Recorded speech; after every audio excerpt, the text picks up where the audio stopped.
ईमानदार आईपीएस को सिस्टम ने तोड़ दिया। दलित उत्पीड़न की चरम कहानी है पूरन कुमार की मौत। राहुल गांधी की भावुक अपील। चंडीगढ़ में आत्महत्या करने वाले आईपीएस वाई पूरन कुमार के परिवार से मिलने पहुंचे राहुल गांधी ने कहा कि यह केवल आत्महत्या नहीं बल्कि एक संवेदनहीन और जातिगत भेदभाव से बड़े सिस्टम की विफलता है जिसने एक ईमानदार अधिकारी को तोड़ दिया। उन्होंने 50 मिनट तक परिवार से मुलाकात कर ढांढस बंधाया और हरियाणा सरकार से आरोपी अधिकारियों की तुरंत गिरफ्तारी की मांग की। राहुल ने पीएम और सीएम से शहीद अफसर की बेटियों से किए वादे निभाने की अपील की।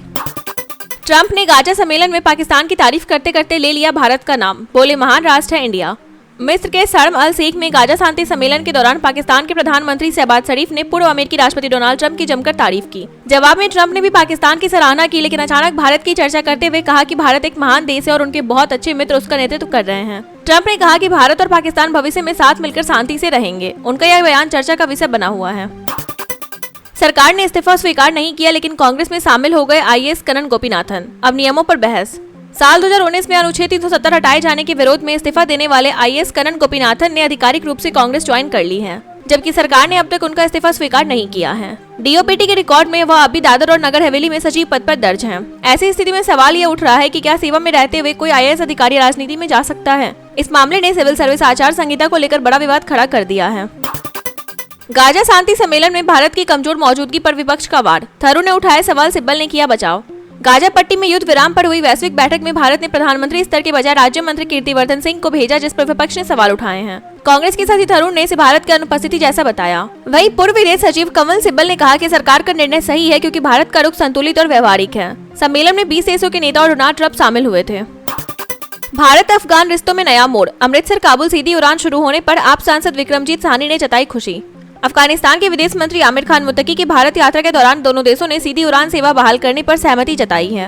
आम आदमी पार्टी के सांसद विक्रमजीत सिंह साहनी ने इसकी पुष्टि की और कहा कि इससे व्यापार, मानवतावादी संबंध और सिख समुदाय को बड़ा लाभ होगा। उन्होंने बताया कि जल्द ही अमृतसर काबुल फ्लाइट शुरू की जाएगी। अफगान विदेश मंत्री ने विश्वास दिलाया कि उनकी जमीन कभी भारत विरोधी गतिविधियों के लिए इस्तेमाल नहीं होगी।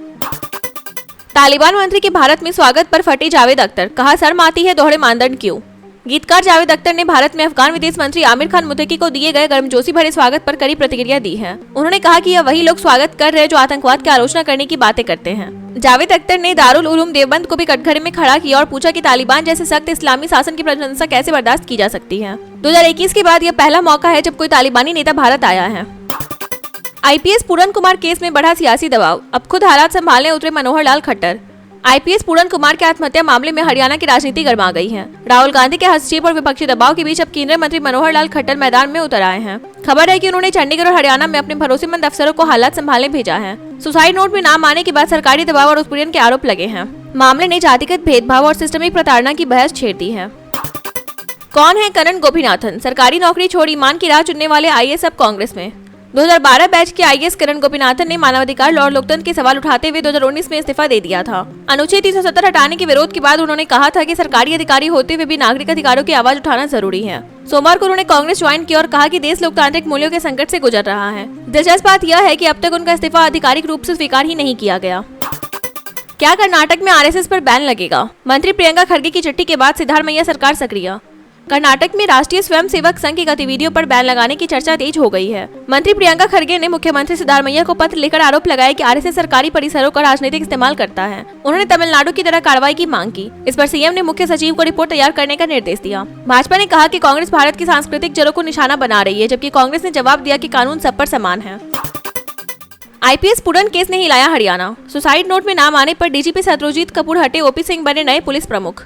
आईपीएस वाई पूरन कुमार के आत्महत्या केस ने बड़ा मोड़ ले लिया है। सुसाइड नोट में हरियाणा पुलिस के डीजीपी शत्रुजीत कपूर सहित 13 वरिष्ठ अफसरों के नाम आने के बाद सरकार ने उन्हें छुट्टी पर भेज दिया है। उनकी जगह एडीजीपी ओपी सिंह को कार्यवाहक डीजीपी नियुक्त किया गया है, जो दिवंगत अभिनेता सुशांत सिंह राजपूत के जीजा हैं। इस केस में अधिकारियों के खिलाफ एफआईआर दर्ज की गई है और जांच एसआईटी को सौंपी गई है।